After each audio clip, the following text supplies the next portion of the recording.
Right, hello. My name is Jeremiah, and today I'm going to be explaining a little bit about attention, specifically how we can measure attention through tracking. All right, let's start out with overt attention. What is that? All right, overt attention looks more like a direct form of interacting with the external world. For example, eye contact.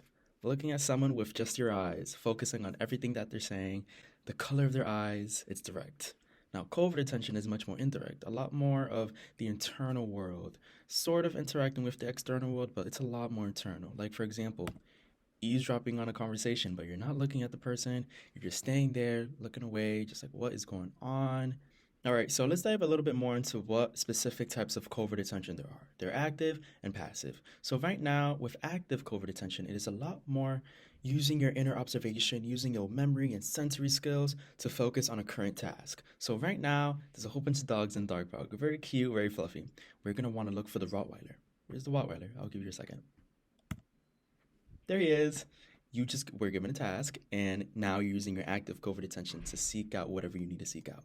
Now, let's talk a little bit more about passive covert attention, which is a lot more spontaneous and anticipatory than active covert attention. So, with passive covert attention, using a lot more memory, but also anticipating something to come. For example, you're at the DMV and you're waiting for your name or your ticket number, David. And all of a sudden, I heard my name. Now I have to go up and get my license photo taken. So what we're doing with our participants in order to track covert attention is we're assigning an experimental group a series of secondary tasks which either include shapes or words that they have to remember. So participants were randomly given two object tracking tasks. One of them told them at the start what to track, which tested active covert attention, and the other told them at the end, which hosted passive covert attention, indicated by the red dots that change within milliseconds. Now let's pretend you're one of the participants. So do you guys see any differences between these stars compared to the stars before? This one's just a little saturated, but this is an example of what our participants had to do while at the same time having to track the balls. So here you can see two graphs with the control group and the experimental group that were given the secondary tasks. So both active and passive performance are affected by the number of dots that have to be tracked, such that more dots equate to higher difficulty. This challenges their limits of attention.